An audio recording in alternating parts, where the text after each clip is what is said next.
Welcome to the Get Out In It podcast, keeping our mental and physical well-being balanced by heading out into nature and doing stuff. The activity isn't important. Walk, run, hike, bike, whatever it is, just find something you enjoy and get out in it. The point of this podcast is to show how ordinary people can achieve extraordinary levels of health and fitness. Out here, we'll share informal, inclusive advice for anyone trying to improve their mental and physical well-being, based on our own experiences and professional knowledge from our special guests. So let's lace up and get out in it. And here we are. Welcome to episode 23. And what a week it has been. How are you, Maria Herring?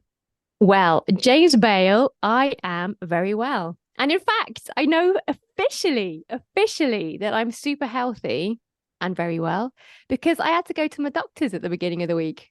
Yes, you did. You had to conform to that very strange French rule that in order to do any sort of endurance race, you have any to race doesn't have to be endurance. Any race, yeah. You have to go and do a medical assessment from your doctor and get a form signed. So how did that go? It went very well. I knew it would be all right because I felt fine and I'd ran 42 Ks the day before. So I knew I was in tip-top physical condition.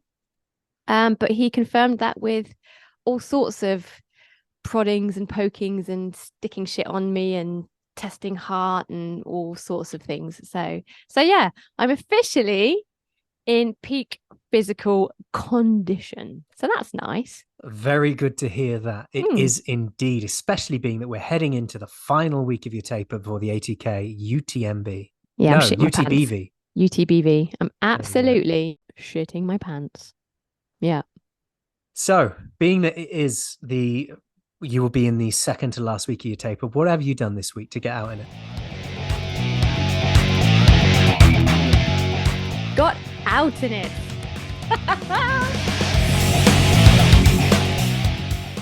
I have done, I did my last long run of the training block before the big race.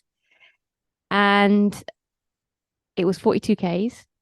And I managed to cram in about 1,400 meters of elevation. So that wasn't too bad. It was kind of the most I could do on the trails that I was picking out. And it went all right, actually. It's quite nice. 6.5 hours, quite a long day out. But what was really interesting, do you know what I did? No.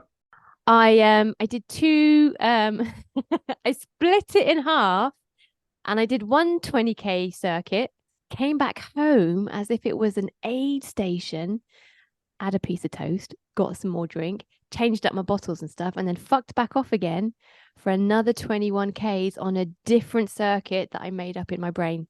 Was that a mental struggle getting back out the door? It wasn't actually. I thought it would be really, really tough because the weekend before I'd done 35 Ks, just one long thing out there for however many hours with all of my stuff in my running vest. And it was so fucking heavy.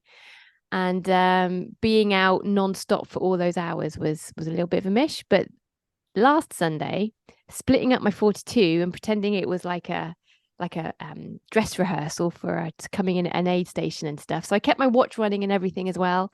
And I was back home for about 20 minutes, I think, fucking about, went to the toilet, had a nice piece of toast with some hummus, down a bunch of Schweppes grooms because that's my favorite fizzy pop when I'm doing long runs and shit.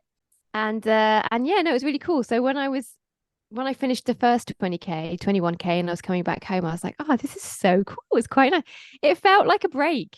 It was a break. There was a break. You had a break.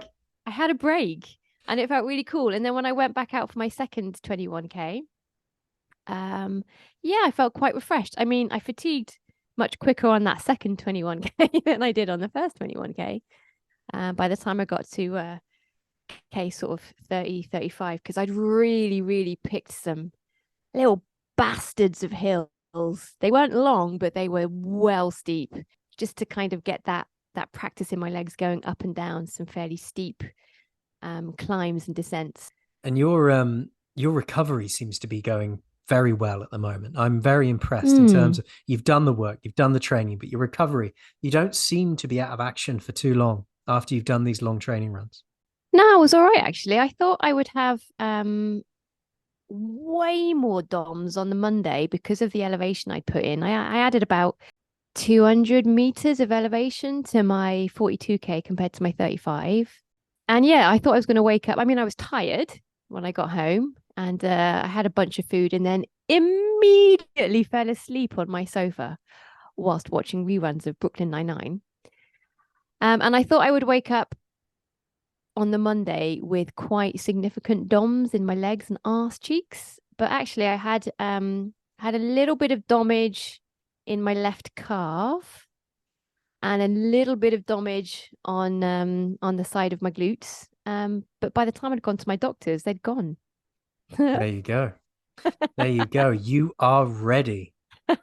I hope so. Oh, I'm really scared now. I'm actually genuinely scared now.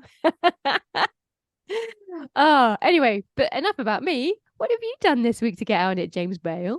This week, I had my first pain-free run since May. I love that so hard I for know. you. I was like a giddy child when I got home from that run because it was honestly, it was night and day between the run I had last Sunday Yep. and then this run I had with the last pain-free one I had was Tuesday. And the Mm-hmm. Sunday run was kind of, still uncomfortable, still thinking about every step, thinking about every ground contact, bracing myself for every ground contact. Not because there was a huge amount of pain, but just because it felt off and Yeah. uncomfortable and it was stopping me running with fluidity. And then this Tuesday, I went out for a run and I was floating along. It was like it was the old days. I didn't have any imbalance. I had a very, very minor bit of discomfort, but nothing that would put me off my stride. And Mm. I was just loving it. And I got back Mm. home and I couldn't stop grinning.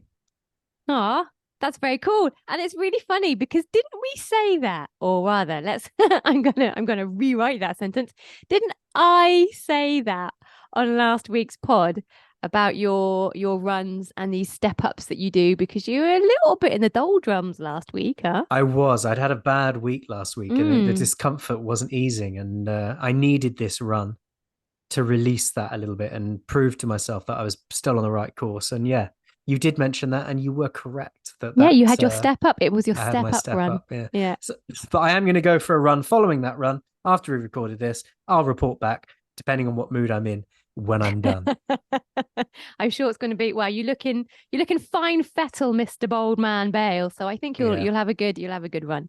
It'll I be hope super so. cool. Yeah, I yeah, hope yeah, yeah, so. It's much needed, I think. yeah, yeah.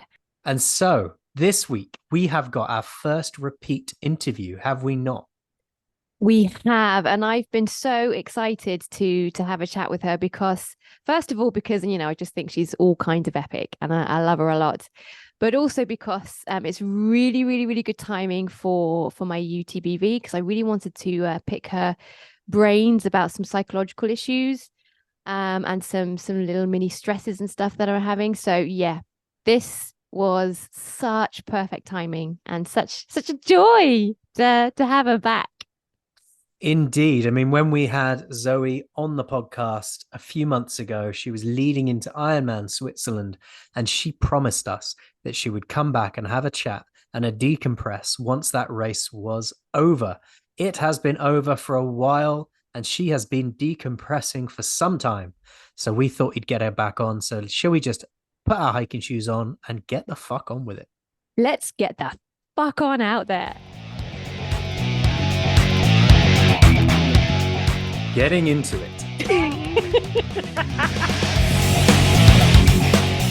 This week, we are lucky enough to be joined by Zoe Wafelbakker. Last time Zoe was on, she was building towards her first Ironman. She's joining us again to discuss the outcome of that race and the journey she's been on since with health, fitness, and finding a new path.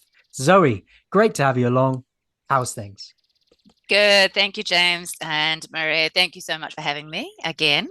Yeah, things are good. All is good.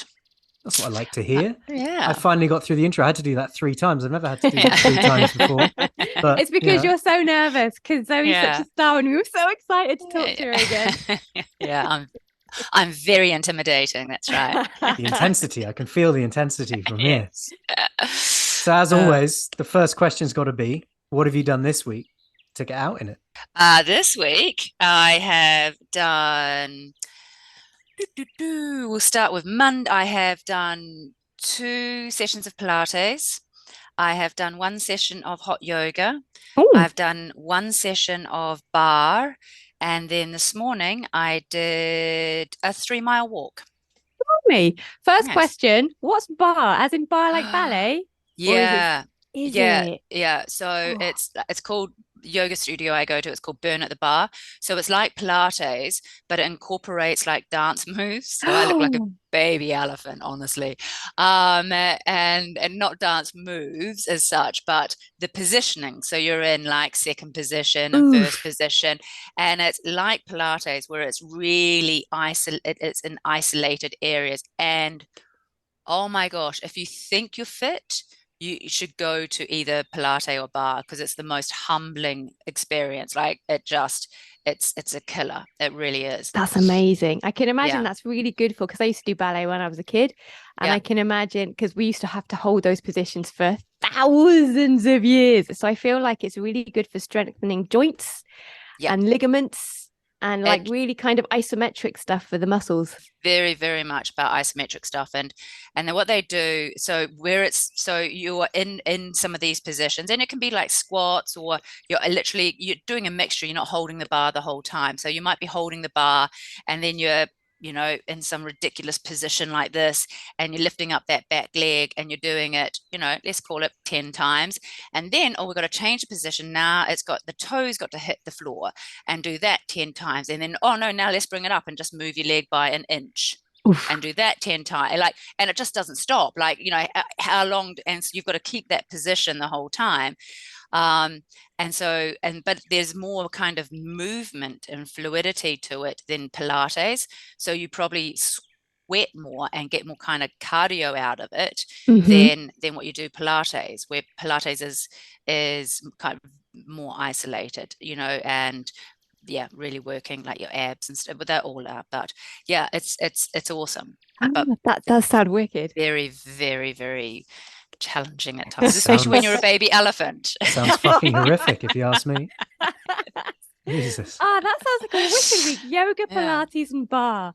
That sounds Yes. awesome. Um, yeah, and my walk. And do you know what was really cool this morning? And I said it to Mark. Mark's training for a 70.3 at the moment. And I said, because this morning I was meant to go to bar, but leaving the house, the bar was at 7:30. We were all delayed this morning because I was watching Ted Lasso last night. It was so good. Have you guys seen Ted Lasso? I It's have. so Yeah, I good. have. I It's good. just Good love TV, it. that. Anyway, so we were binging that last night. Got out of bed late. Kids were running late. All the things, and so I couldn't get to bar by 7:30. And then it's like, that's okay. I'll go for a walk for a half an hour, like walk, and then or a mile walk, which is a loop, and then I'll go lift some heavy stuff at the gym. And then I was out on the walk and I was like, actually, no, I'm quite enjoying this. Like, there's no electronics or anything like that. Now I'll just do 3 miles, and I'll lift heavy things maybe tomorrow. And it was so nice having the Yeah. freedom to do that, like having been in such a structured, for Ironman schedule.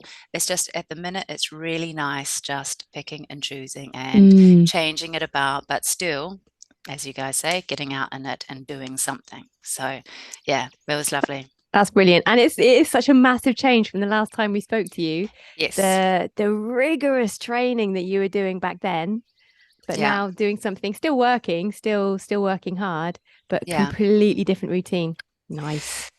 It is. I'm still incorporating the bike. Well, as when I can. Like last week I was out just for 2 hours, but tomorrow I'm meant to be out. But there's a 4-year-old birthday party that my Ah, daughter needs to go to, which is very important.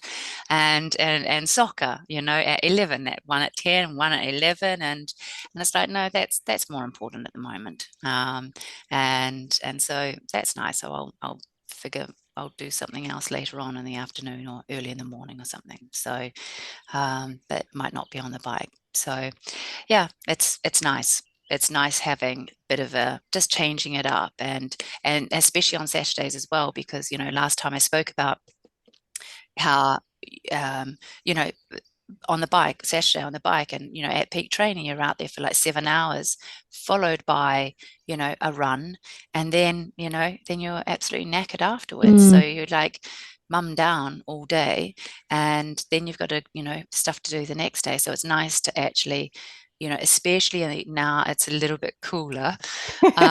Although beforehand I was bitching about the weather, it's going to be 94 today instead of 104. So, it is 10 degrees cooler, but we can go outside now more. And it's actually nice to go to the pool as opposed to actually, being like a little lobster at the pool and just doing things in the weekend with the kids. So the timing's really good. So last time you were on, as Maria just referenced, you were deep in your training, your last few weeks of Yes. training, beginning your taper for Yes. Ironman Switzerland. I came over to Switzerland. I was there with you that You weekend did. as you I was raced. so jealous. Yeah. Maria was incredibly jealous because she wasn't there. Yes. Take us through that weekend and what transpired. How did that race go? Yeah. And what's happened since? So the race didn't go to plan. We may as well cut. They say in negotiation, you should just get straight to the point. So this story, I'm going to get straight to the point. The race didn't go to plan. We flew over Switzerland. For starters, I would say if anyone is thinking about doing an Ironman, Switzerland, the course at Switzerland is incredible. Absolutely beautiful. We got there in good time beforehand, and I was feeling good. I was feeling excited about the race, and the swim, it was a beautiful morning. It was going to be hot. We knew that. I was watching the temperature, It was but so hot. it Fucking was hell. hot. Yeah, Mm. I think it was 94 on the day, which is the you can convert, I think that's like 30, 34, 35 and Celsius. But I thought, okay, it's fine. I've been training in Texas in the 104 to 110 degree heat. That's going to be fine. The swim was stunning. There's still snow on the Alps, and are they the Alps that we were looking out on? Anyway, Yeah, it big would have been the mountains. Alps. Yeah. Would they have been the Alps though? It would have They'd been the been Those Alps. ones? the Yeah. Yeah. Swiss Alps. Yeah. But I was just wondering if they're just big mountains or the actual Alps. Anyway, um, anyway, there was still snow on them, and so the water in the lake was amazing. As you're swimming, it was a super super choppy morning. I don't know why. There was no wind, but it was really choppy on the water in the lake. So that was fine, and just had some teething problems with my goggles, and it was with fogging up and getting water into them, and just because it was choppier than expected, and I always have issues with goggles, but that was fine. Came in slower than I expected. I came in about 14 minutes slower than I expected. Afterwards, they said, well, other people that did the race the year before and this one said that it was 400 meters further. And so I don't know if the buoys, American English, had been pushed out, which sometimes they are when it's a bit choppy.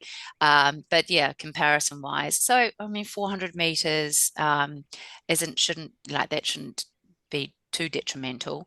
But that and the choppiness and stuff. Anyway, that was a slight delay. But that being said, as you're coming back around and, I breathe to my right and all you could see, you look up and it's beautiful blue day, blue sky, and you're looking at the Alps, the snow on Oh, the Alps. So wow. it's like you're swimming with a smile on your face, basically. So it was beautiful. And then going into the bike, the first loop, it was a 2-loop course. Again, stunning course. Probably the most beautiful bike ride I'll ever do in my life. A smile on my face the whole way. I was feeling good. That first loop, there was, a decent amount of climbing. There's 7,000 feet in total elevation gain on the Wow. course. Um, but it's not a technical course, and I knew it wasn't a technical course, but it's it's it's more than rolling, but it's so it's not super, super steep, it's just kind of gradual, we'll have it like a 10-kilometer climb, I think was one of the biggest. So it's just legs down. And then as I came around on the second loop, I kind of looked around and it's like not seeing many people.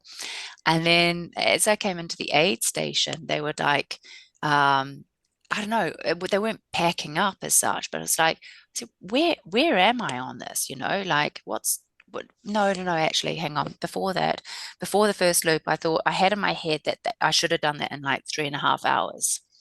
And then as I came in, it was 3 hours 50. And I just thought, oh shit. And I thought I'd been pretty consistent throughout the bike ride. And it's like, oh, that's really dropped in time there. I'm going to have to make that up or keep the pedal down. I don't know if there's a saying for bikes, but anyway, and came around and then it's like, oh gosh, there's not many people about. And then just, I'd pass the odd person and what have you. And then I caught up with a guy and I said, started thinking about cutoffs. And previously I hadn't even thought about cutoffs. Like, I hadn't, you have a little morning meeting with yourself, and this is something I'm probably ahead of my mind to say to you later, but you have a little morning meeting with yourself on how the day could end up. And it was never, ever in my sight that something might happen on the bike. Mechanical, yes. I had like in my head, okay, there could a mechanical happen. What would I do if a mechanical happened? But never for the bike did I think, oh, I might be pushed for time on it. And so when I came up, like started having to think about this, I came up to this guy and I said, what are the cutoffs? Like I didn't even know what the cutoffs were. And he said, oh, we have to be, so it's something like, I can't remember exactly. We've got to be at 120 kilometers at 2:30. And it's like, okay, well, that's no problem. I had like 2 kilometers to go or something like that, and there was, that was fine. And then I was like, oh, he said, yeah, the next one's going to be tough. I went, yeah. And I said, okay, pedal down, and then just kept going, busting on.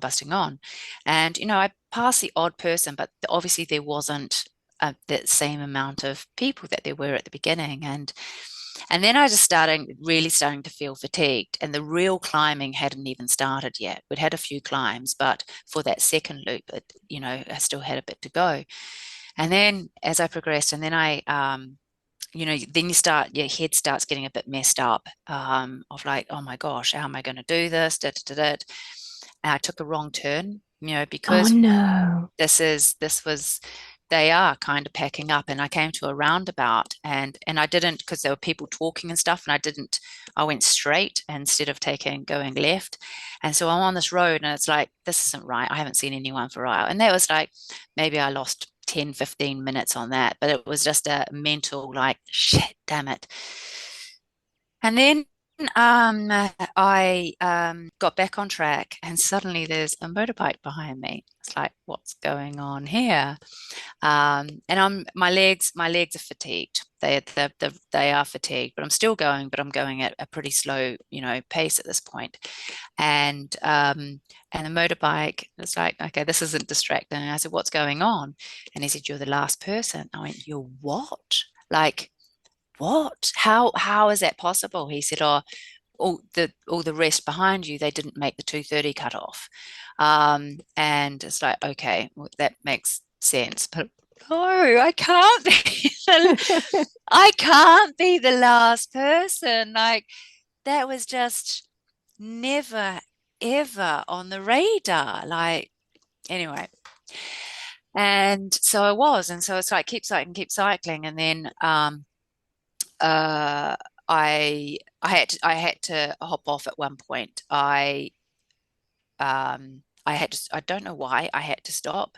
And I think it was probably where I was at mentally. My nutrition on the course, and I still think about it. Like, I've gone through it a lot, but I still think about it, as you can probably tell. And my nutrition on the course, I think, was absolutely fine. But I was so fatigued, and I think I was so mentally lost, I suppose, like this wasn't meant to happen. And then I just kind of had to regroup. And then so I regrouped, that was fine. And I talked to them. I said, right, tell me where I'm at. And they were lovely, the support crew, and I suppose like the referee, whatever he is, the dude on the motorbike was so lovely. And then, right, you've got to get to 150 kilometers by whatever time it was. Basically, that time was in 20 minutes, and I had 10 kilometers to go. And it's like and I'm on the biggest climb, and it was just it physically wasn't possible. So I put the hammer down, and it's like, okay, let's do this. Just keep going, keep going. And then I'm just thinking in my head, like, what am I doing here? Am I going to keep going until they tell me to stop? Like, what's that achieving exactly? And I'm not going to make that cut off. And so basically I called it. I didn't go until that next cut off, that 150-kilometer cut off. I was 10 kilometers short, I think. And then basically sat on the side of the road and cried. Oh no. Cried my little Oh, heart out Zoe. with some random lovely Swiss girl with her arm around me. Um, Oh. and it was devastating because it just like I've said 43 times, it just wasn't on the radar that would happen on the bike. Mm. And so I didn't get to do the run, of course. What I've thought about since, and like I know I could have finished the course, but it was never going to be in cut off, and it would have been very, very slow. And sometimes what on times when I think about it now is like, maybe I should have. Why did I just stop altogether? And at that point, it wasn't even, I don't even think, because I hadn't even planned for any of this in my head, which is what I probably should have done. I should I have taken my bike by myself back to transition? Instead I waited for it to be picked up with all the other people that had DNF'd, for the van to come and collect us.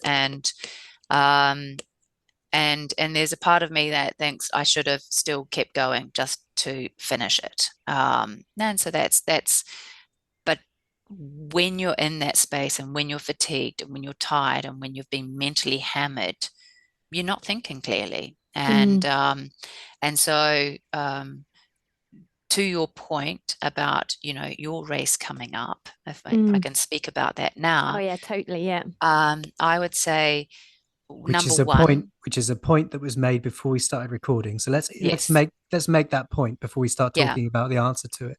Oh Yeah. yes, it's a genuine fear now that I'm only a week away from the UTBV, and Yes. because I'm doing it on my own, I'm doing it solo because James is still injured. I'm genuinely thinking now that this might be the first race that I DNF, because I Yeah. don't know how I'm going to cope. It's 25 kilometers longer than the last ultra marathon I've ever done.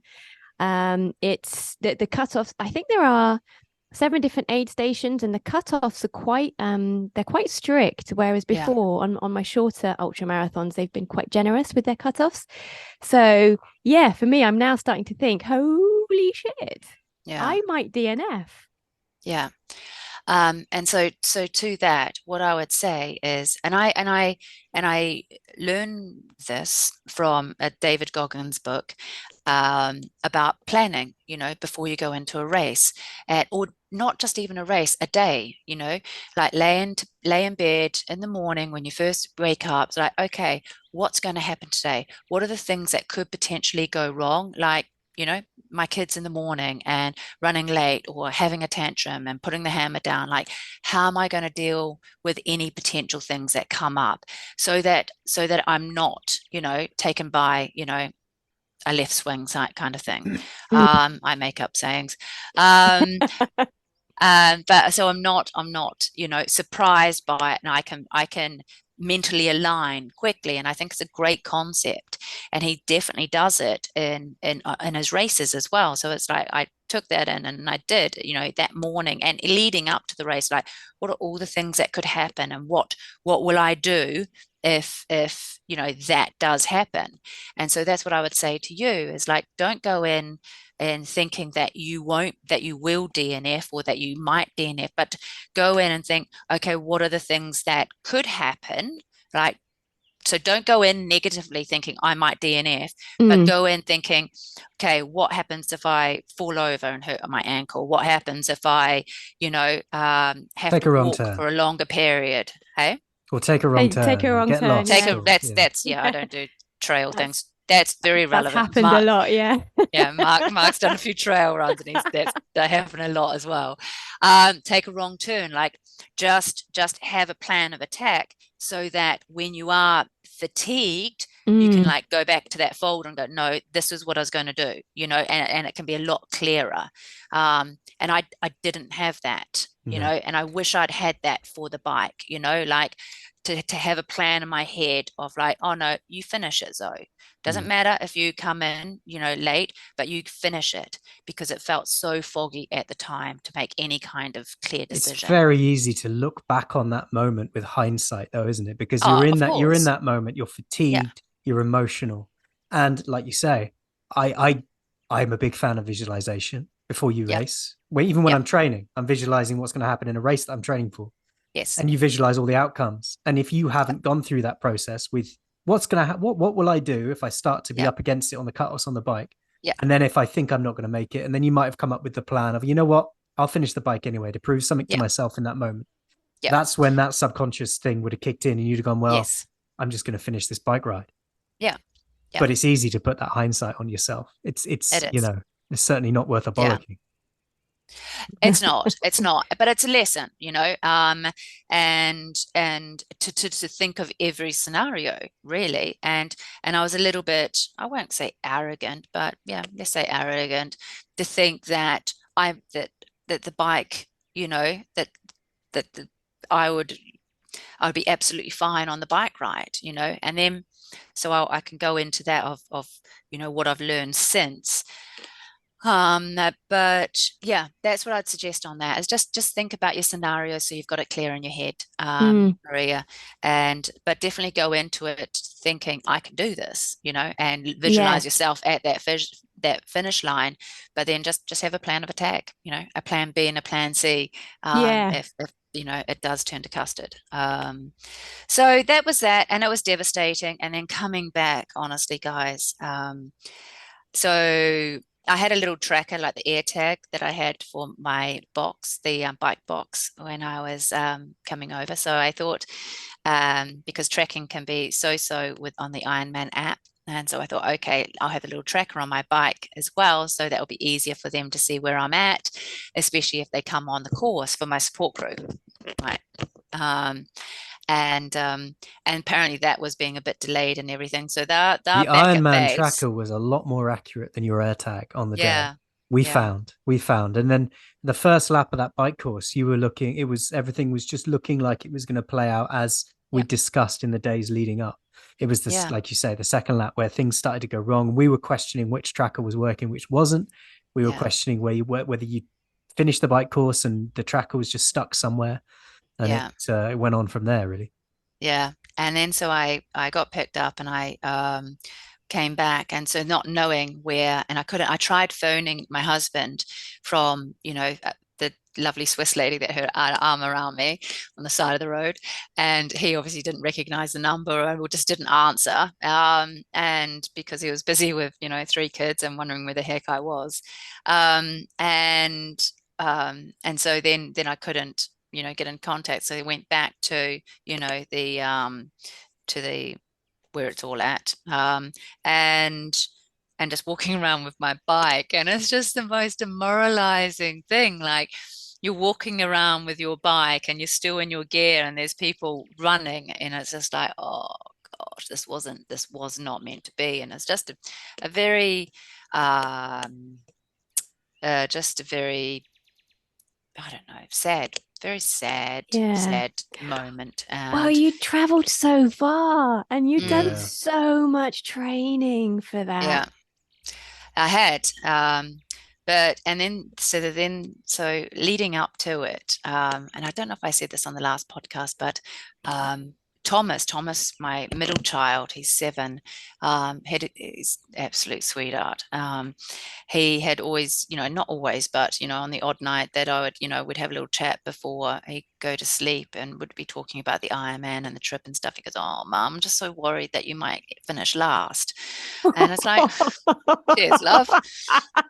Um, and anyway, so I'd talk him through that and stuff, and then I just like, and he's pretty competitive little kid, and he puts everything into everything, and then when I was there walking around trying to find, my family, and I saw them and I saw Thomas, and it's like, it was the first person I gave this like massive hug, and I was like crying on my 7-year-old shoulder, Oh, like it was, and I just felt in that moment that I just disappointed my 7-year-old. 4-year-old didn't care. She was happy to see me, and the 10-year-old was just doing her thing. But I just felt like I'd just totally, let him down. Um, oh, and There and was that's that no was one more proud of you that day than that little boy. oh, I don't know. I don't know. But yeah, he's awesome. And so yeah, and then we because I went out, and Audie was doing who is also in Texas here, he was doing the race with me, and so I stuck about, and we cheered him on for the marathon, and nice. saw him come in for the finish. So Oh, he has done, I think that was number 8 for him, and he said it was definitely a tough one. So that was good to know. It was a I think every diabolically hot day. It it was was a it well, was it it was was just the start ridiculous. of, yeah, it was the And they start didn't of have the any big old heat ice. waves.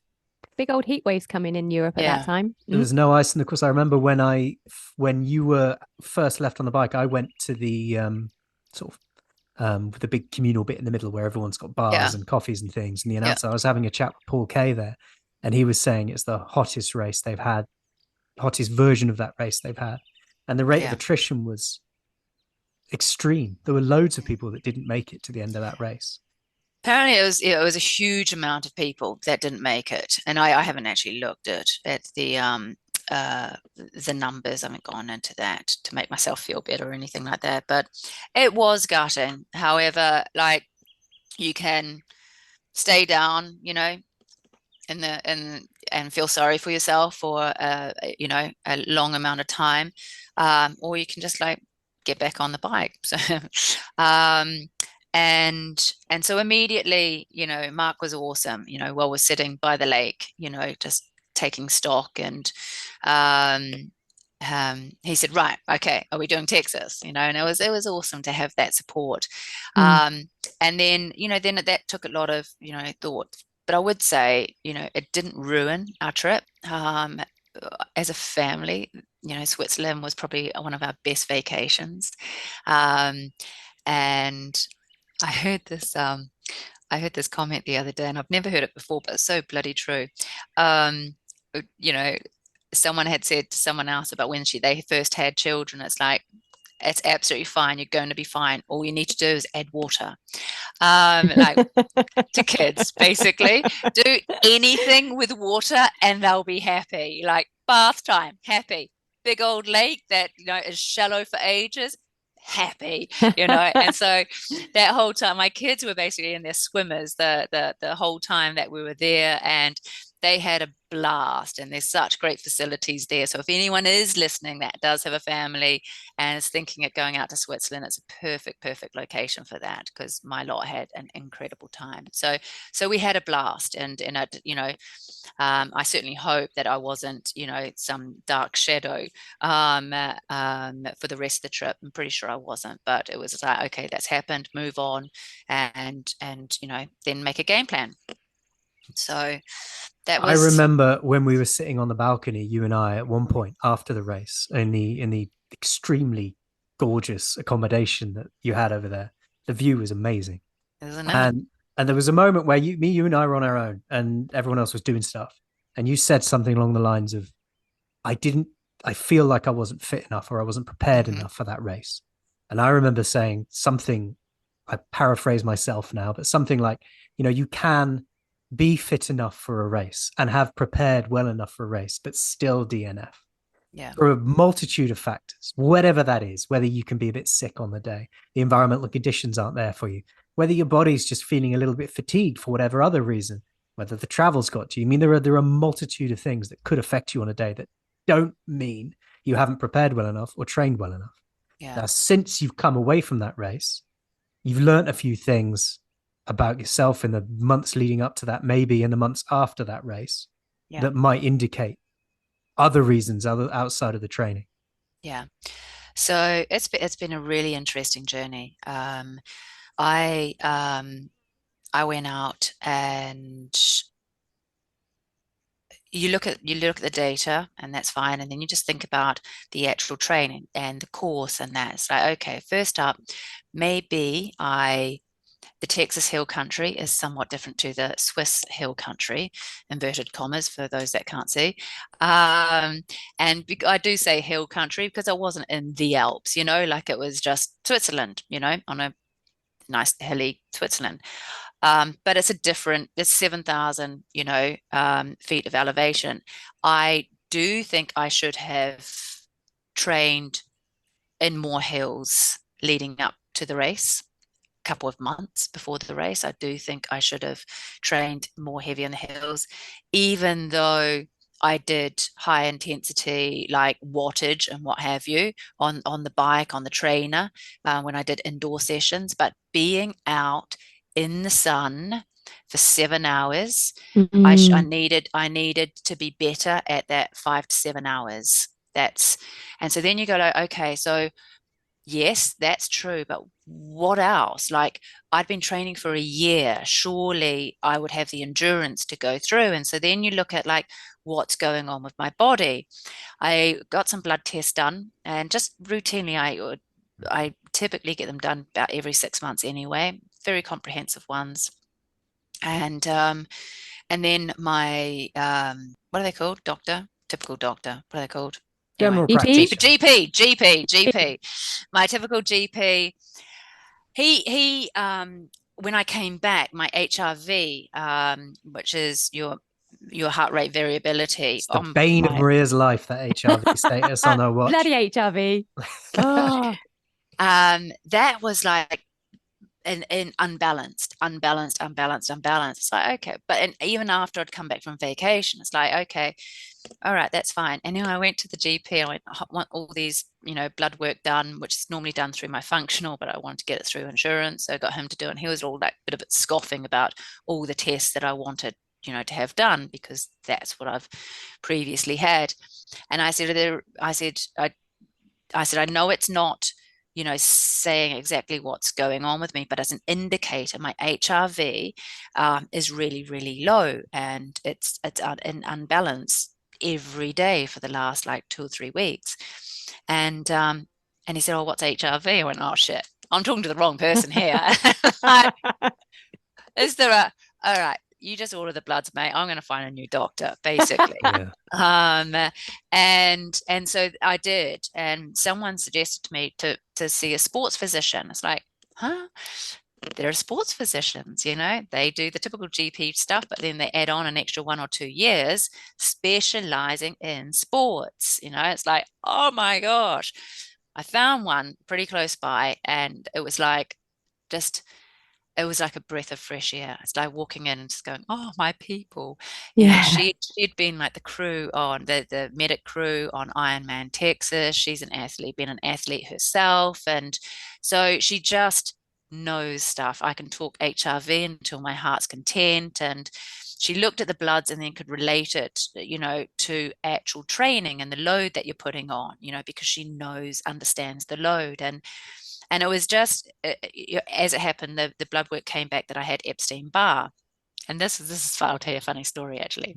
So when I got the bloods back, they from the old GP, they had some lovely assistant ring up and give me the results and say, oh, it doesn't look that bad, your blood glucose looks, no, was it blood glucose or something to do with my thyroid, actually, looks a little bit off. And so we could give you some tablets for that. Well, if it's only a little bit off, then maybe we can manage this some other way. And she goes, oh, and you've also got mono. I went, oh, what's mono? I had no idea what mono was.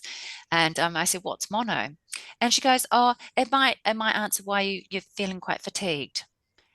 Yeah, but what is it? And then I heard her go, like, tap, tap, tap.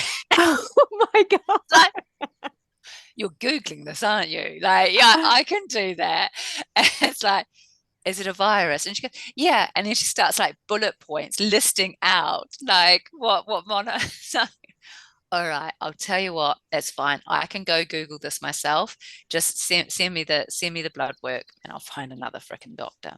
And Epstein-Barr and mono are very common diseases with people, viruses, afflictions that people have in the endurance yes, community because, your immune system gets so run down by all the extreme training. A lot of people don't tend to their immune system as well as they can because they don't think about the nutritional side of things as heavily as they should do, and these low immune things can sneak in. Epstein-Barr can be a real bastard, and it can be something you can have for a long time before you know you've got it.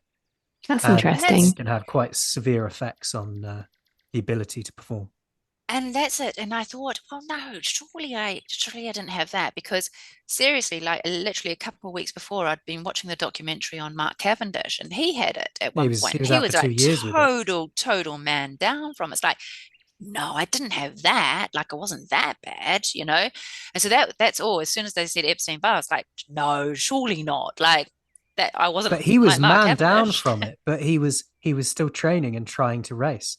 He was. It's the kind of thing that can sneak into your life and make you feel more fatigued than you normally would do, but it's stealthy. It doesn't make you think Yeah. you're ill. You're just like, what's wrong with me? Why aren't I doing Yeah. what I would normally do? Yeah. So that apparently been going on, and then I delved into protein, it was from the doctor asked me about if I was taking any essential amino acids, and I said no, I hadn't been. And then she dived deeper into protein, on how much protein I'd been taking, and it ends up that I probably wasn't taking literally half as much protein as what I should have been. I was Oh, wow. probably only on maybe 50, lucky if I'd hit 60 grams of protein a day. And so it's like, holy shit, when I realized how much I should have actually been taking, and especially just recovery. Yeah, I'd always prided myself on my nutrition on race day, and I'd always pride myself on my nutrition because I eat healthy, and I have a balanced diet, I have protein, I have this, but I wasn't eating enough. Basically, I wasn't eating enough protein. I probably wasn't just eating enough, full stop. Um, is that why I DNF'd? Who knows? And I don't want to be the person that's making excuses why I DNF'd. It's more of a case of like, learn from it and get it right for next time, and I have, and now I take my spoonful of, There's a big difference between excuses and reasons. Finding yeah, reasons. Yeah, I was Yeah. thinking the exact same thing. Yeah. Certainly, if you've had a blood test and it shows that you've got Epstein-Barr in your system, that could have been in there for a Yeah. year, 2 Yeah. years, Oh, and blimey. it may not have been symptomatic per se, Yeah. but the impact on when you're trying to put an effort like that in a heat like that, on a race like that, may have just been the tipping point for it, where it Yeah. started to make you, because the rate that you went downhill in that race Yeah. was, Yeah. it was unexpected. Yeah. Yeah, it was. So yeah, and so there's that, and then how long I'd had that, I don't know, because that is one credit to the other GP. He did put that, add that to the blood tests, where previously my functional doctor had not. So I don't know how long that had been lingering on for at all. And then you're just not fueling your body properly when you're doing this amount of intense exercise. Protein with protein, like it's a building block. And then now I'm adding in every day like my essential amino acids, and that's like, I don't know, I'm really, I read up on things and I go, yeah, all on board. Understand, that makes sense to me, but I'm not very good at relaying exactly what I've learned, but I know I need to be doing it. So to me, essential amino acids is like building that is the foundation. So protein can, How are you essentially do getting its on? thing. How are you getting on with the nausea? I when I started taking amino acids some years ago, and for about Mm. 6 months, I used to get nauseous every time I took them. It took me a long No, time to get used to them. No? no, not at all. No, Oh, okay. I feel fine with it. Um, and I'm adding in, so I'm having that in the morning, and then having protein within like 20, 30 minutes. Like I've got like a whey protein, really nice actually. Kion. I don't even know. Like if something's called Lion, how do you say it with a K? It's like Keon or Kion, like lion. Kion. Anyway, really good brand.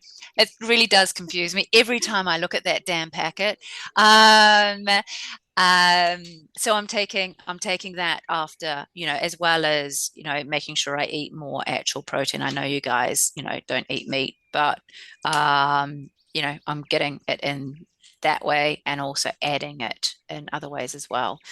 So, hopefully that will make a difference. And then I just decided that because I've also got Hashimoto's as well. Like honestly, I I have always gone on like, oh, there's nothing wrong with me. I never have to go to the doctor. And then I'm like listing out all these damn things that I've got. But Hashimoto's stress on the body isn't particularly good, with old Hashimoto's. So it's like, okay, I was going to go, and I did book Ironman Texas and for April of next year. And then I just then I just thought to myself, like, I think I'm going to be in the same situation, because you know, in the last interview, I had some running injuries, and that's, I think, well, not I think, my physio is basically down to my core. First of all, it was a soleus industry injury, and then hip. It's like a hip impingement, and so I was like, if I get back straight into training again, yes, it'll be good going off the back of, because I'll have this great base. But as soon as I start increasing those levels of intensity levels again, I think I'm going to be in exactly the same situation. Like let's take it. So I withdrew. Well, I'm in the process of withdrawing from Texas. Let's take a step back and get everything working properly. Let's build that foundation. Let's refer it to houses because we like those. Let's get that foundation right. Let's make sure that I'm getting the protein and the essential amino acids and what I mentioned before, why I'm doing Pilates, bar, and hot yoga. Doing hot yoga just because I love it. And it's good for flexibility and all those other bits as well. But why, and I really don't particularly enjoy Pilates because it hurts like shit. But I am going to love the results. And so, right, let's get my membership down, at the yoga studio, get that back going, and just do that 5 times a week. Still do my at least a 2-hour ride on a Saturday because that brings me joy and I love it. And let's just keep those legs, churning, and get my core strength so that when I do start training again, that I'm not going to be, have injuries, running injuries all the time, and feel good and just have some fun, like go to these classes. And I say have fun, Pilates is not fun. And just and have fun with my schedule as well, because it is intense, Take and the it's nice pressure for, off the training a little bit, the intensity of it, lay a yeah, foundation, and also you can yeah, use this time to really get a handle on your nutrition as well and understand exactly, how to buttress yourself with, yeah, like you say, protein is a big thing, to up to 2.8 grams protein per kilogram of body weight every day, ideally in Yeah. about 4 portions spread it across the day, Yes. so that you sort of stimulate muscle protein synthesis to Yeah. the best of its ability. Yeah. But obviously there are other elements as well. You've got to keep a huge amount of veggies in your diet. You've got to keep Yeah. your carbohydrates timed around your exercise to make sure that you've got enough energy to do what you're doing. But if you're doing all these core strengthening, exercising, and lifting heavy things, then now's the time to get on top of that protein intake and really Yeah. nail it down. Exactly. And it's been interesting, there've been I've mentioned to you previously, James, like I went out to a forum and just gave an update on where I'm at, and all these opinions of like, oh, don't drop your endurance, don't drop your endurance, like I think you're making a mistake. And honestly, I feel like saying, well, F off, there's more to this than first of all, than what I've, written in this paragraph about what I'm up to. But, because there is a family, there's a husband that's doing a 70.3, next month and 2 weeks time. And, I want him to also be able to enjoy training and not always be about me. Is nice, but not all the time. Um, and there's three young kids that have got soccer and running and all the things. Um, so there's family, and there's joy, and I think that's what's important. Yeah, I might be dropping my endurance, but I'm giving myself 6 months to do this. And then what I'll probably do come January is slowly start bringing in the run. Like the walk this morning, then Mark saw me at the end, and then the dog jumped out, and I decided to run with Coco for the last like 100 meters. It felt really good running, for 100 meters. Like, admittedly, it was a little bit downhill, so that always makes it feel good. But it was just, I haven't been running, and I've really been happy not running. But when I did just do my little 100-meter sprint with Coco, it felt really, really great. And that's what I want. I want to get back into it with this core, this base that feels really good going into it, not feeling like, a baby elephant, which I keep referring to.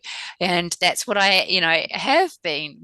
I just want to make sure everything's in place and good to go. And it still allows me enough time before the next race. I'm intrigued as well by the fact that I was saying this to Maria before you came online and joined us. When you first were in Switzerland and everybody was banding around the idea of Ironman Texas, and then for the months following, we check in with each other every now and again, and you were like, "I'm just not inspired by the idea of doing Yes. Texas," and Yes. you wanted to go and find something that inspired you and actually made you go, "You know what? I want to go and do this race." Yeah. What race have you decided that it's likely you're going to go and do that is going to be Yeah. your full Ironman? Yeah. 2025 Ironman New Zealand. Yes. Nice. What a race. What a race. So yeah, it makes sense. I'm clearly not a Texan.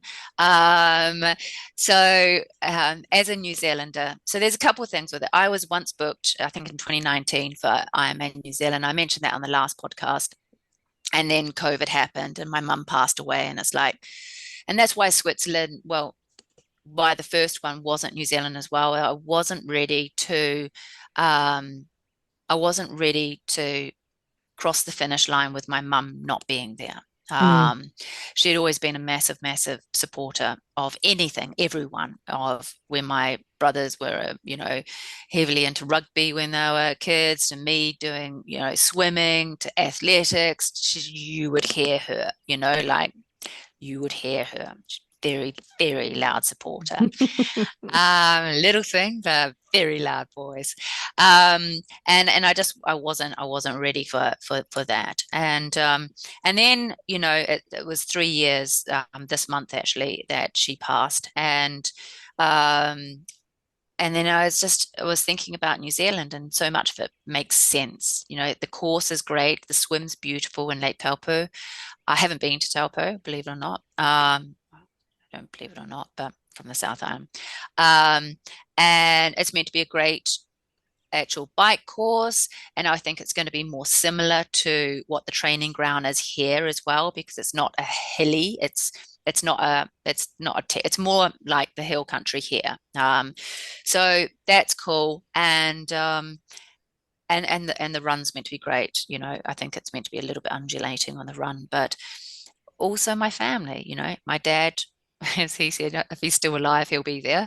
Uh, We're going to be doesn't there. doesn't We're all beat. heading out, aren't we? We're going to be Yeah. there. We're going to Yeah, be we'll there. definitely be there. I think as well, Lake Taupo. I'm pretty sure that was on one of the Lord of the Rings films. I'm pretty sure Lake Taupo was where they filmed it. Something in the Lord of the Rings trilogy.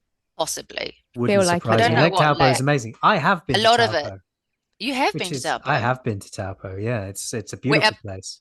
yeah, it's meant to be. It was 20 Um, years ago, but it was it yeah, was it yeah, was it was gorgeous. when in that 2002, Or 2003, maybe 2003, maybe. was it? Yeah, I think so. Um, So yeah, and then I do love the planning of trips and this kind of thing. And then I was like looking on Airbnb and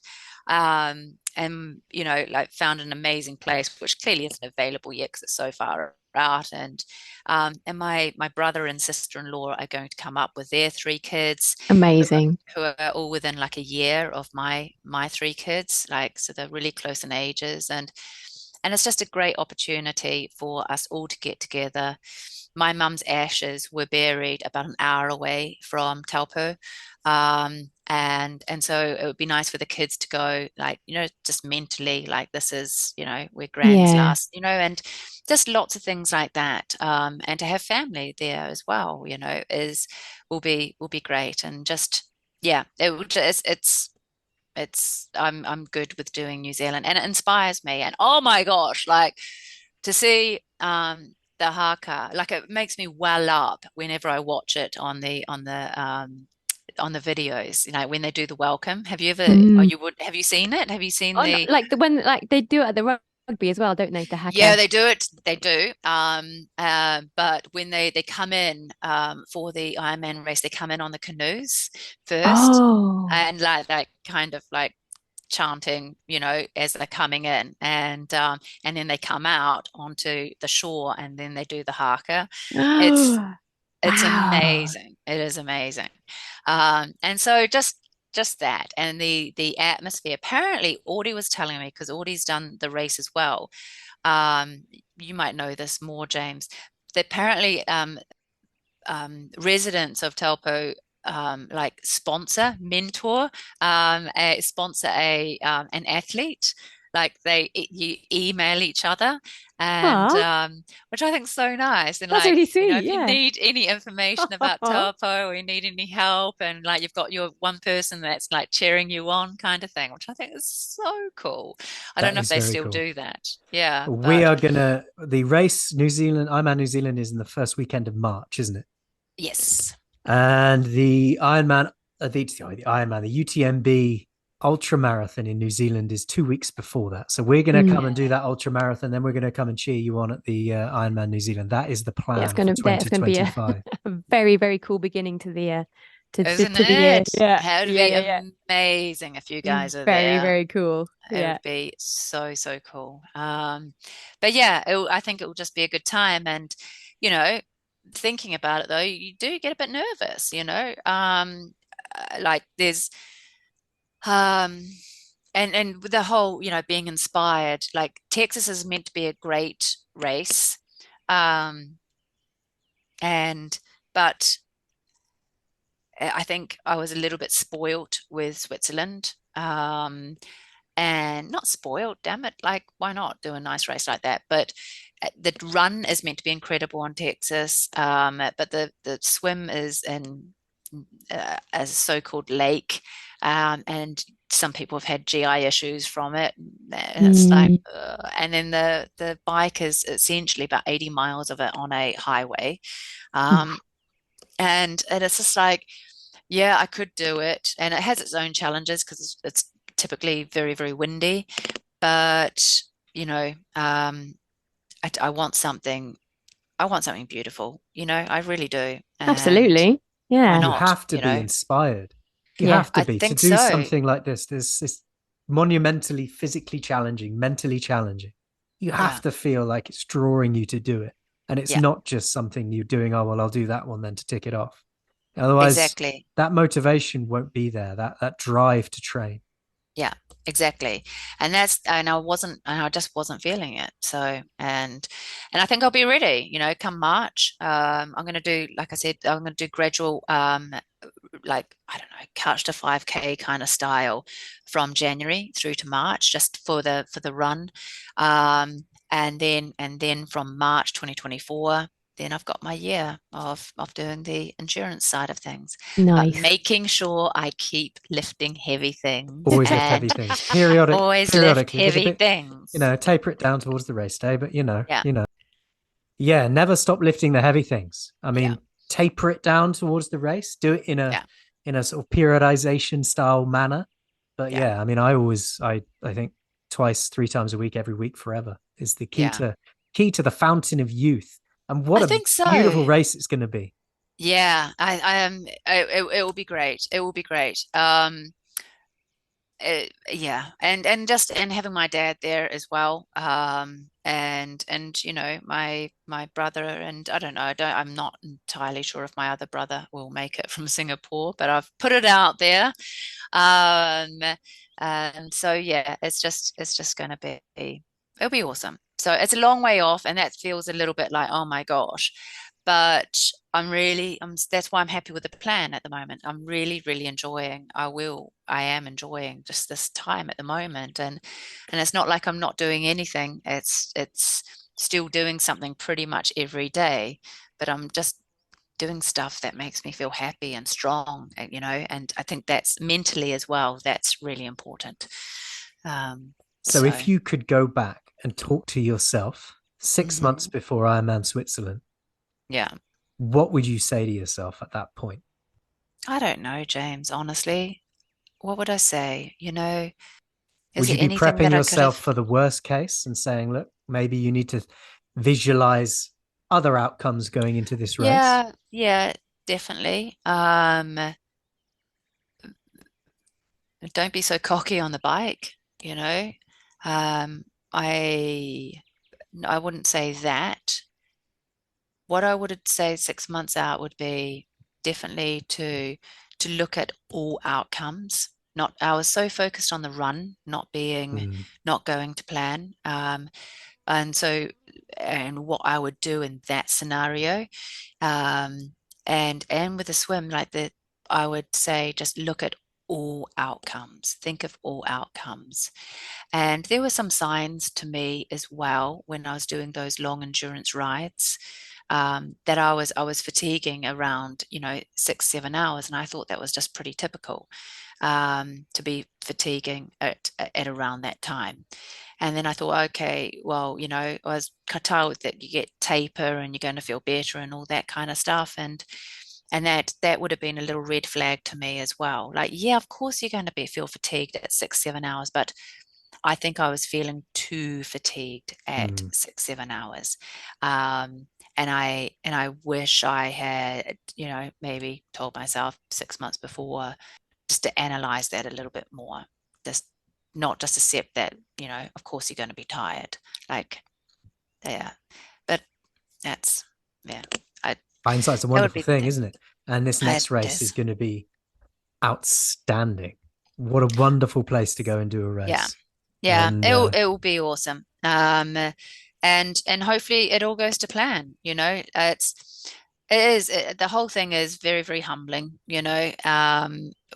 when you're DNF, especially on your first, and it's when it's your first race and you go so damn far and you've trained for so long, it is upsetting. I am past that. Um, it's still a bit, there's still funny things like, do I wear the Ironman t-shirt and the hoodie? I haven't had a yeah, chance to wear the hoodie yeah, yet you because it's still fucking like do. Of course you do. 94 bloody degrees. So when the winter hits and I can finally put on that damn hoodie, like, do I wear it? Fuck yeah. Fuck yeah. You were a competitor in that race. Yeah. Yeah. So Yeah, it's a journey. Everyone says that Ironman is a journey, and this is a longer one than I expected, but I do believe that everything does happen for a reason, and I've gone through this journey for a reason. And if it's to learn about all of this stuff about my health and what have you, and to have a greater focus on strength, especially also, I'm a 46-year-old woman, and that strength training is incredibly important, not just in iron endurance events, but as a 46-year-old woman, as Fuck yeah. as a 46-year-old person, and then added layer for all the crap that my body's going to be going through over the next, 5 to 10 years. Um, that that strength training is really, really important. So who knows? Maybe this has all happened so that like I can bloody nail, perimenopause and menopause, like be like Or, super healthy through still that. be able to pick up your great grandkids when you're in your 90s. That's, Exactly. that's what strength training is the fountain of youth for the Yeah, rest of us, for the rest of time. exactly. If we don't do it, then we get old. Yep, exactly. And things start breaking, like hip replacements and all that kind of stuff. And I'm not that Yeah, keen on doing all we that. don't mention hips on this Yeah. podcast. How is the hip? Ooh, it's getting there actually. First pain-free run the other day. So Good. it was very, very liberating feeling.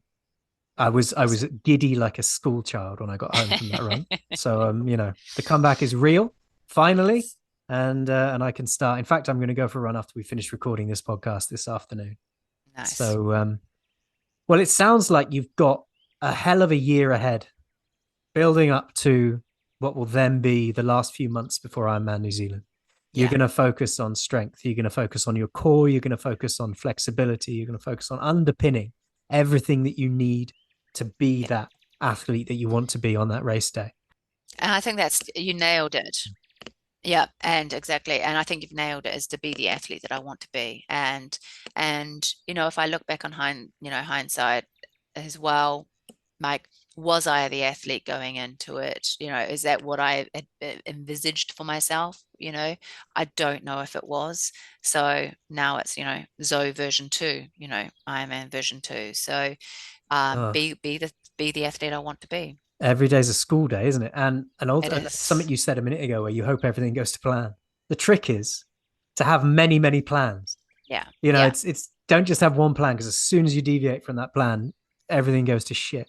Yeah. I put this like the moment where you kick yourself for not thinking I'm going to finish this bike ride or not being Mm, in a position mentally to see yourself through finishing that bike yeah. ride.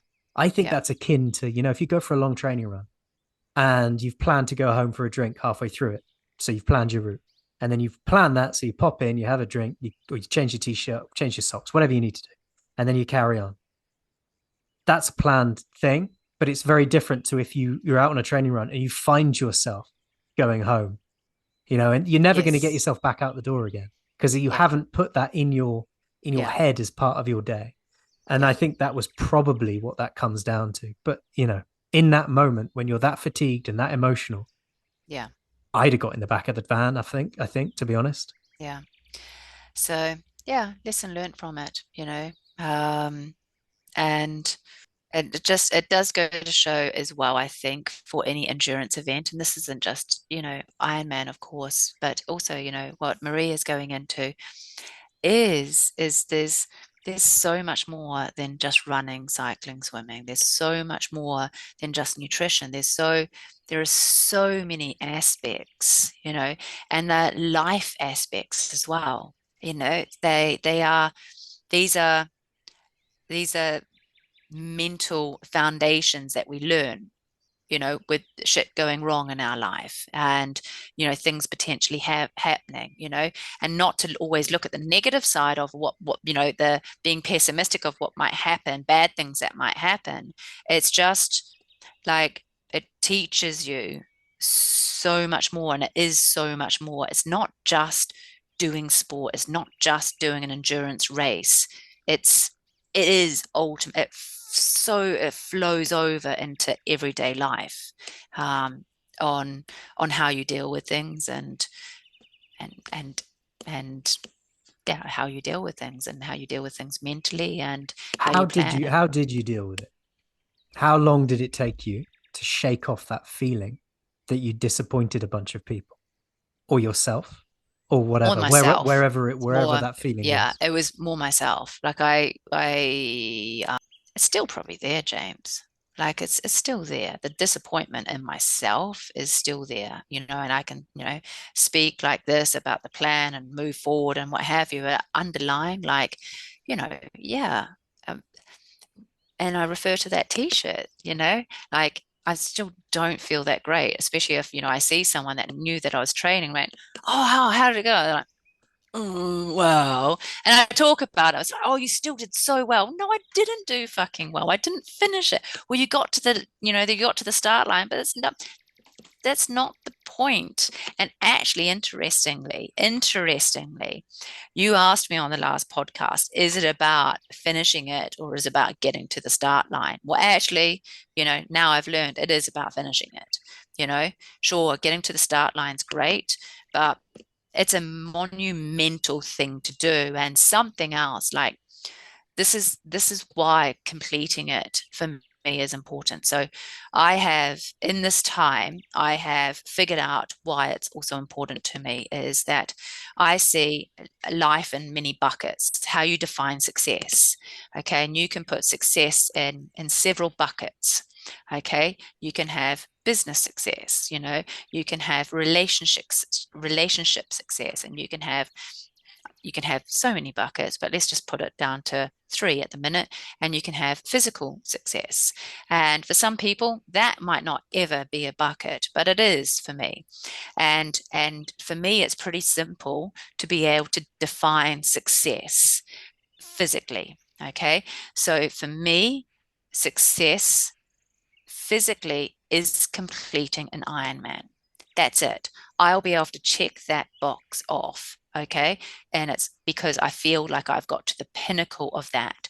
And the other things, it's not quite as easy to define, and that might change over years. But at this very minute, that bucket will not be complete and filled until it's completed, the actual event's completed, not when it's half completed or not me getting to the actual start line. It is completing that whole journey. So, And it, yeah. it sounds like you've managed to put this one race, Ironman Switzerland, in the context of a much bigger journey, a much wider Yeah. series of things that you need to do to get to that next start line and therefore to get to that Yeah. finish line. Because it would be easy to DNF a race like that and think, well, that's that then. But Yeah. to take a step back to look at that in a much broader picture of what other things do I need to do? What else do I need to put in place to get where I need to go?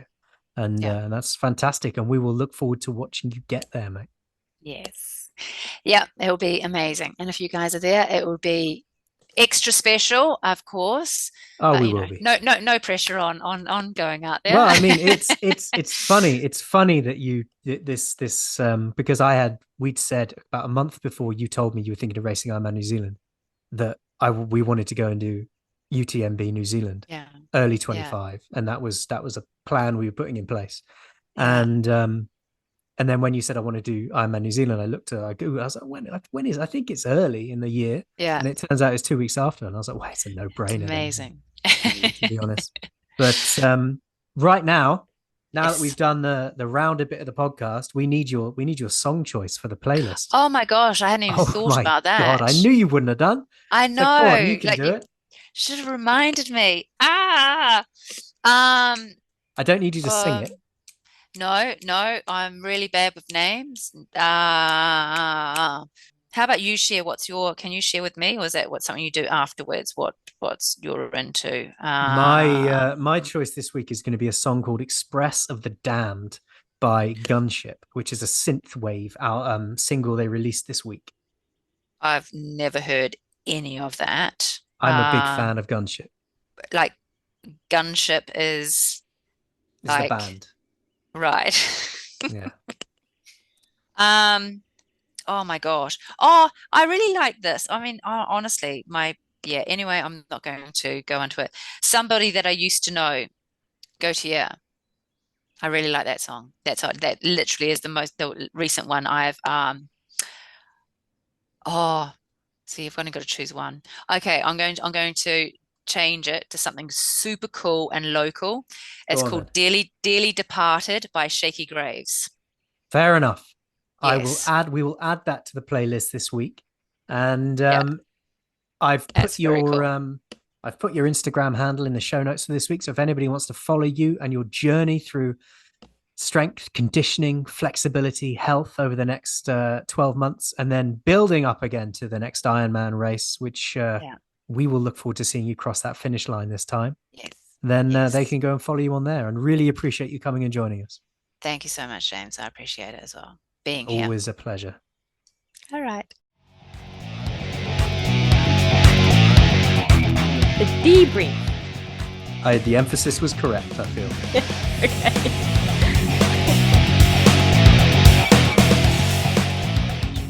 So what did you think of having Zoe back on? Fucking love Zoe. We should have her on every week. We should just have her on every week and just the three of us just chat shit. Like, I love it so much. She's so much fun. Ah, brilliant. I love her. She is she's certainly good on a podcast. She's very good at getting the way she feels across on the audio Yes. medium. She's a good talker. And I thought it was a really interesting chat because obviously, as those who've listened will now know, she didn't finish that Ironman race. She had to pull out on the bike, and she didn't get to the end of the bike course, and she didn't complete the run. So for her, it's been a journey post race, understanding the whys attached to that. And it's not just been a case of, oh, I wasn't quite in shape or I wasn't fit enough. There were a multitude of other reasons surrounding that Yeah. led to her not finishing that race. And listening to her and what she's done to figure that out is quite I don't know, it was quite emotional at points, but also I've got a lot of time for the way she's gone about it. Yeah. I mean, and I also like listening to a story and realizing that she had Epstein glandular fever. Epstein-Barr. That's the badger. Knowing that she had that and she still did quite a substantial chunk of that race that's amazing, no? It is indeed. It is. and I think it's worth reiterating that, she could have had Epstein-Barr for a year before that race. There's no telling. When it's in your system, they can identify it. And then you've just got to sort of rest and find your way through it, and your body will process that virus. So who knows how long she'd been sick for.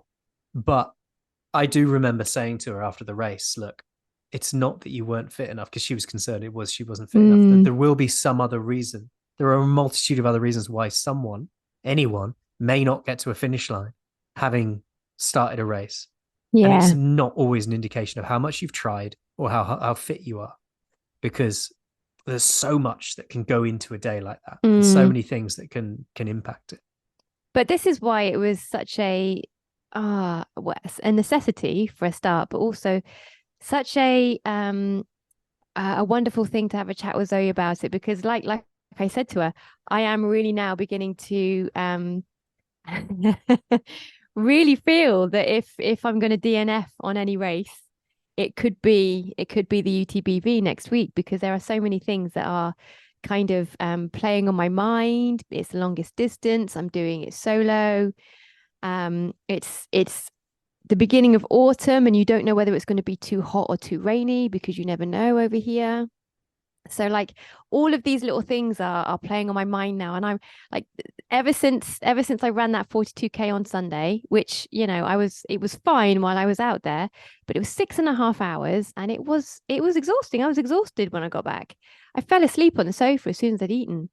And when I woke up to to claw my way upstairs to bed, I was like, fuck me. I have to do this twice on Saturday. Shit. And those little voices started saying, you're not going to do it. You're not going to make it. You're going to DNF. When you say, if there's any race I could DNF at, it's this one. Any race you could DNF at is always the next race, because any race you could DNF at for a multitude of different reasons. It doesn't matter that this is the longest one you've done. It is just the next one you're doing. And the next one you're doing is, of course, the next race you could DNF at, or the one you could DNF at, because Yeah. who knows what's going to happen. But you've got to allow yourself those thoughts. Don't block them out, because Yeah, I think that's why I liked hearing Zoe say that. Like, because for this whole week, so I did that race on Sunday, not the race. I did my last long run on the Sunday, and the little kind of niggling doubtful voices started on the Monday, like because I was so tired after Sunday. And I've been all week. I've been like, don't listen to them. Just push them aside. They're not really there. Trying to completely ignore them, because I was thinking to myself, it's better to ignore them and push them away.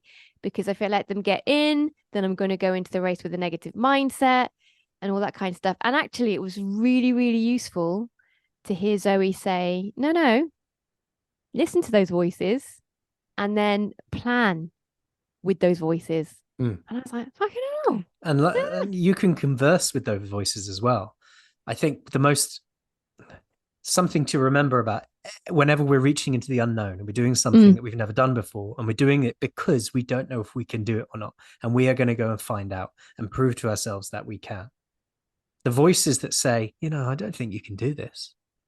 Well, I'm going to prove to you I can. But of course, there is a possibility that I can't. And that is because I'm doing something I've never done before to prove that I can.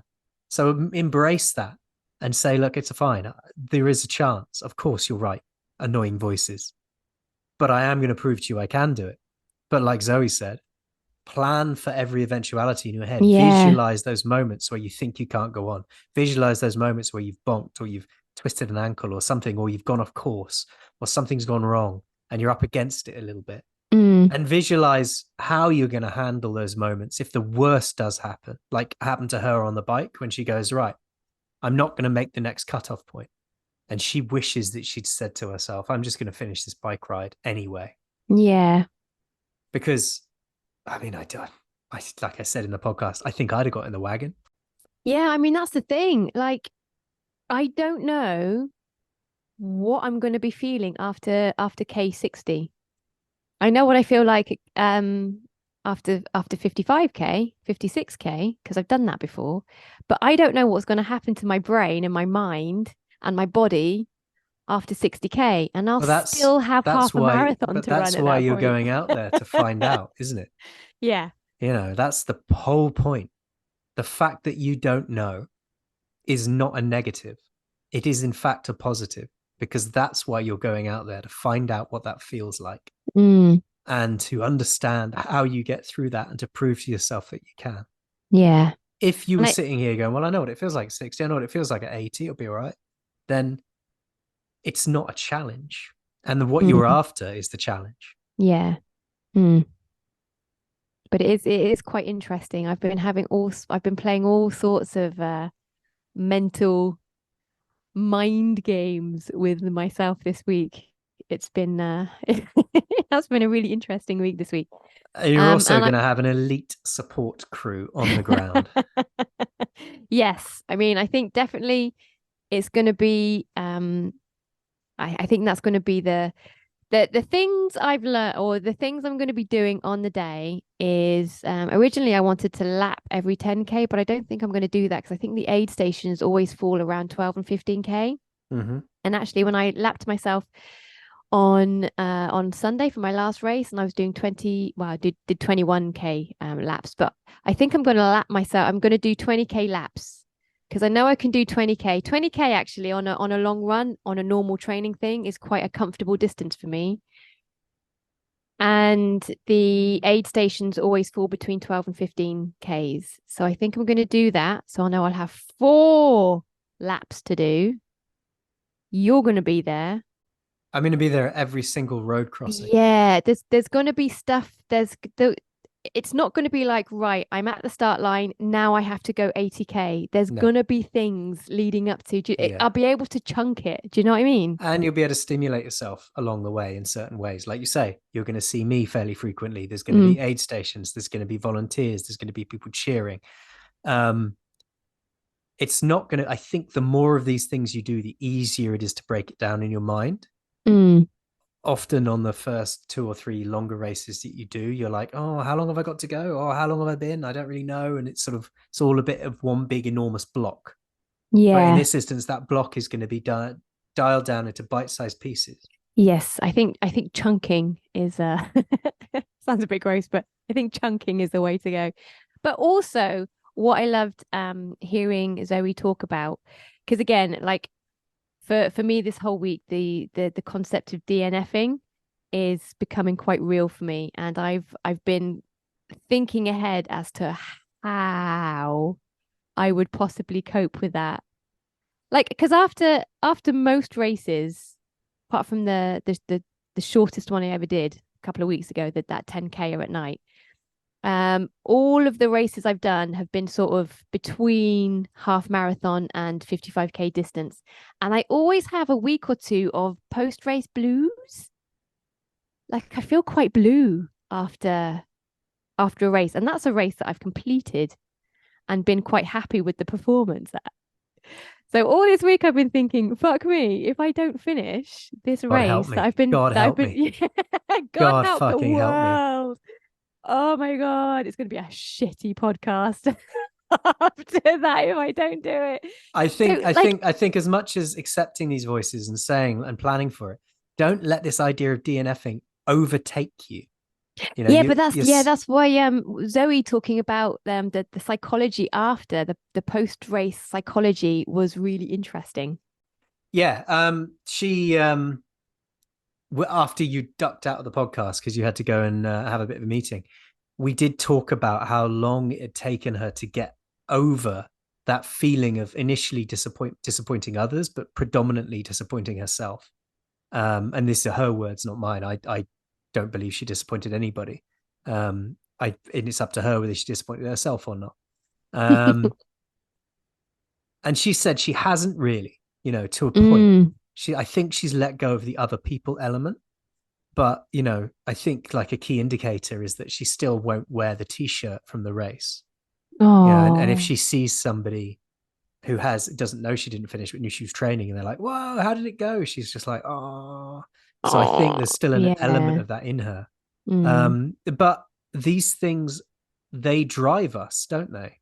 She hasn't just gone to that race, DNF'd and gone, well, that's it then. That proves that I can't do this.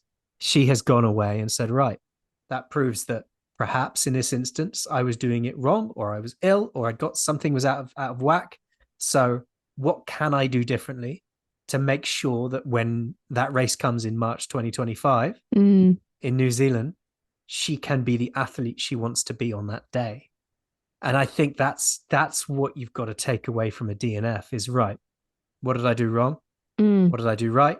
How can I do differently? What can I do to be better? Because I've had Yeah. those moments. I've had races where I've flown to Norway to do a 70.3 and I've been on form and I've been firing and my tires exploded in the race and I've ended up in a hedge. And, Fuck. and like she says, you get your lift back because the car finds you, you get your lift back to transition, and before you know it, you're not part of the day anymore. You're just a guy with a bike wandering around where everyone else is having their day, and Yeah. you're trying to sort things out, and you end up back at the hotel. And I was in a bad place Yeah, I for bet. about 2-3 days. I think I was a Mm. miserable bastard to be around on that trip. But you have to draw the learnings from it and move forward.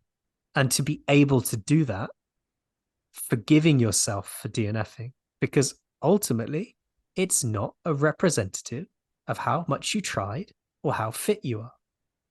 You can be the fittest you've ever been, and you can try the hardest you've ever tried, and you can still DNF for whatever fucking reason.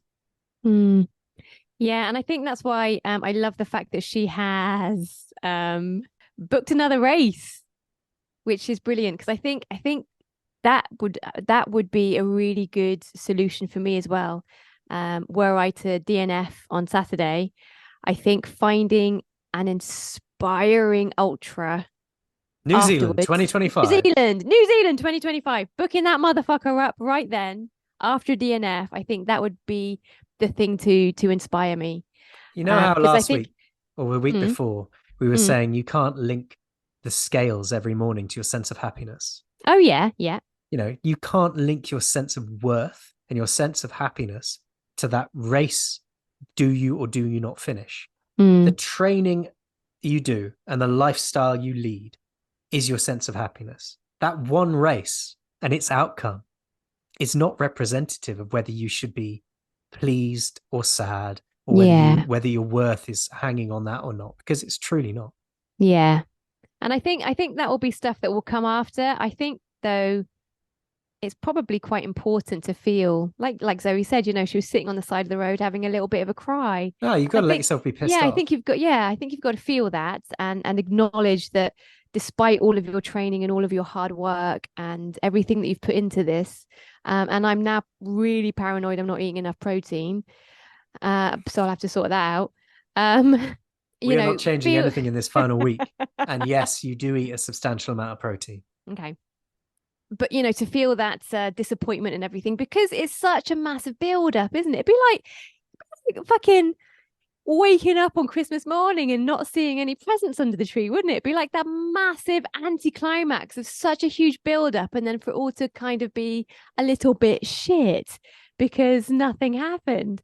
So There's I think nothing worse than having that lift back to wherever you're getting your lift yeah. back to, having pulled out of a race. I have had it happen to me, and it's not fun. Mm, But these things tend to try us, and we move on. yeah. And right now, we should move on and go and have a coffee because the sun is going down, and I want to go for a run. You have to go for a run. So let's have a quick coffee so you can caffeinate before your epic run. The weekly roast. Is that it?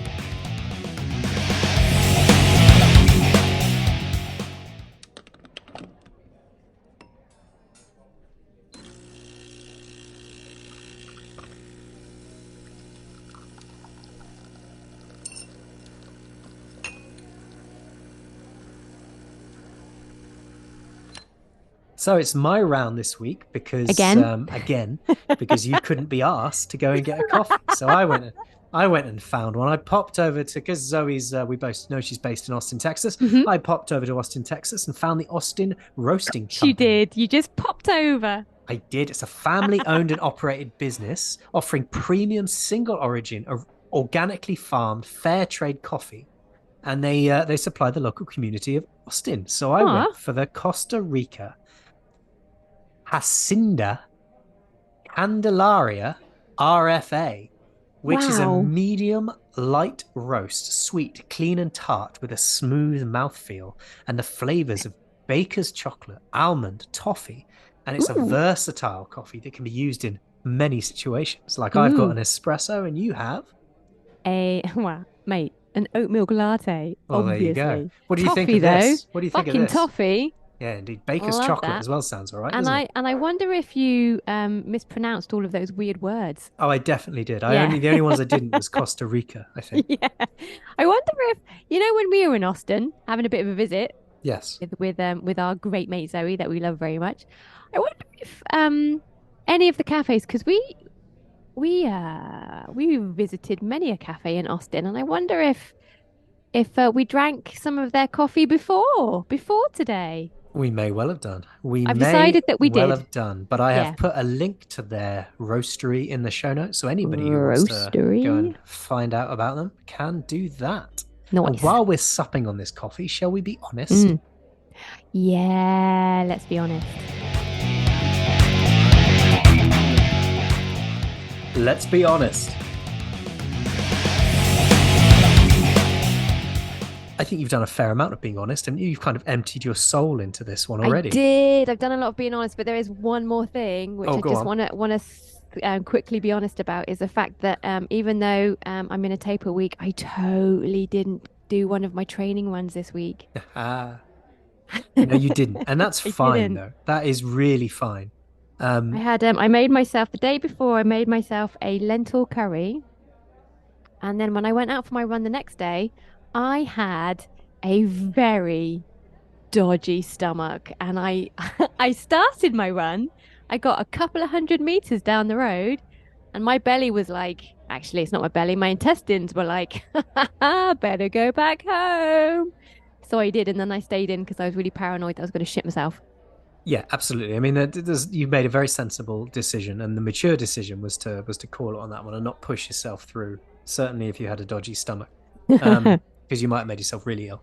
Yeah, But and I don't really want to shit myself in public. It's not on my list of shit to do. no, Yeah. no. And also, a taper is all about not just closing the door on your training and having 2 weeks of relaxing and sitting about, because that's not good for the body. But Mm. it's also, you've got to give yourself that flexibility to be able to drop a run if you need to without beating yourself up about it. That missed run won't make any difference at all to your day when you race. No, I did all my other training, and I've done a lot of cycling around, and still coaching my sports in the park. So it's not like I'm just sitting on my laurels doing fuck all. I am still quite active during the day. So yeah, it's fine. But I did need to be honest about that. There you go. What There about you you? go. What do you need to be honest about this week? Well, I don't really know, if I'm honest, because everything feels so joyous at the moment because I can feel like I can run again. Mm, Um, I haven't got the cardiovascular fitness I had before I had this injury. Like I mm, couldn't, I don't think I could just punch out a 2 hour half marathon like I did in mm-hmm. May. And that should be something that I find relatively easy. Sub two, I think you'll find Yeah, in May. sub 2 by 3. Do you mind? But I I need to now give myself the time to build a real base of fitness back. It will come. Mm, And I've found myself really enjoying my weights again. Because I think because the injury forced me to take some weights off mm, and start at a slightly lesser mass. And so yes, I'm enjoying going through the process of building back up through that and really focusing on form and technique. that's cool. Um, and watching my body shape return to normal a little bit because it's been very, like, it's mentally hard being injured. Mm, It's hard not being able to do what you want to do. It's harder, I think, knowing that you're not doing the exercise that you would normally do. And for me, I found it very hard to be disciplined around food and intake mm, because there was a kind of a fuck it in my head. But I yeah. have Well, managed to fuck it be, and all. I've not, Kind of I've not, like a nothing's, like a self-sabotagey kind of yeah, thing. almost, Yeah. almost, but nothing has gone too badly. And now I can start to see myself returning to how I normally see myself when I am naked and standing in the mirror. So, Whoa, look at all of that man flesh.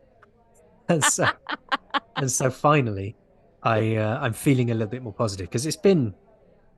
I think last week, I was on the phone to somebody, and they accused me of not being very dedicated to my training. That was me. I said I that to you. was, I said you you were did, not very dedicated to your and I think training. I think And that played on then, my mind for a few days well, because promptly later on that day, I skipped out on my run because I thought I was going to yeah, shit my pants. So yeah, yeah, that played on my mind for a few days because I did think it.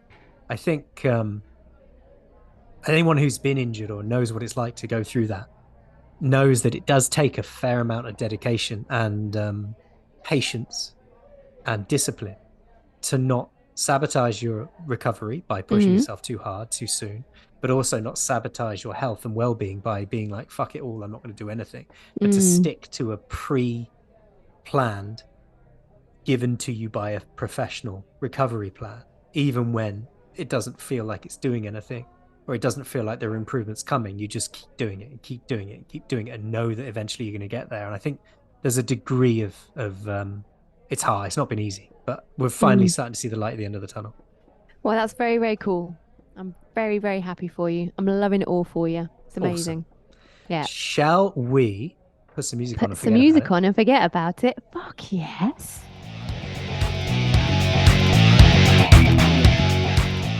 Turn it up.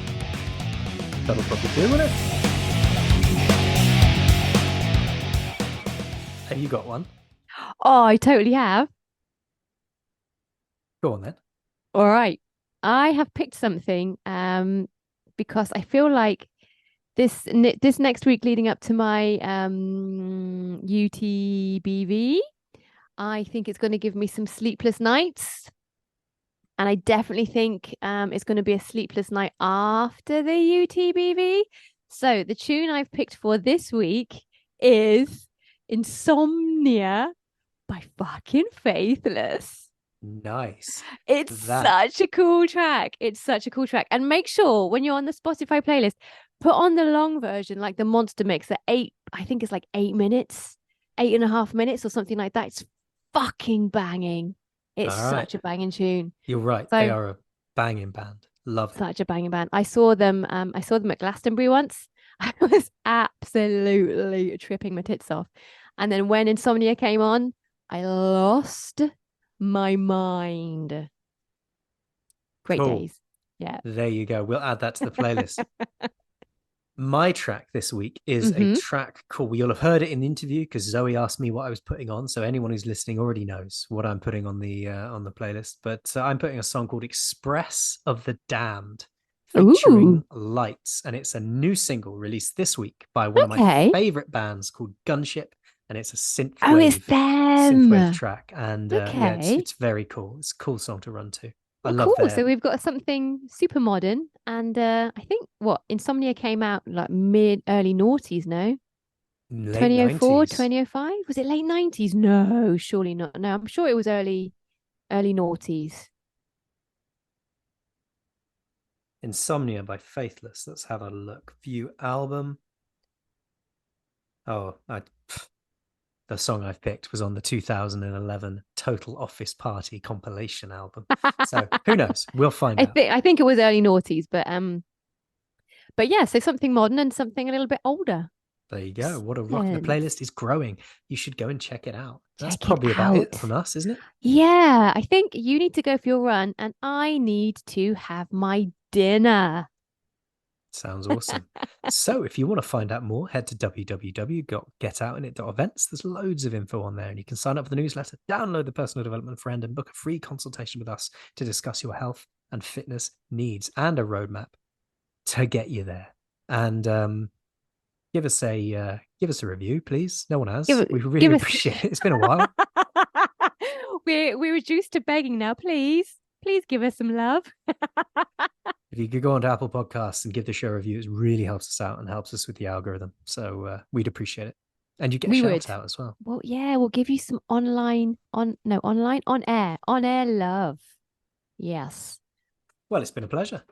It's been a pleasure. It was such an awesome hike and a chat. I love Zoe so much. She's awesome. And I'm so glad I got to chat to her this week leading up to my big fuck off race. See you again. Cheerio. Bye. Thanks for hitting the trails with us this week. We'll meet you back here next Monday for more news, more views, more nature. All the links for our socials are in the show notes. Find and follow us on Facebook, Insta, YouTube and Twitter. You can subscribe to our newsletter from our website for all the latest updates and camp plans. You get a fun free gift when you sign up. Leave a review on your podcast app. It's really easy and really helps us out. And if you've got any friends who could do with getting out in it, then bring them along to next week's outdoor adventure. We'd love to have you all with us. Catch you next week. Cheerio.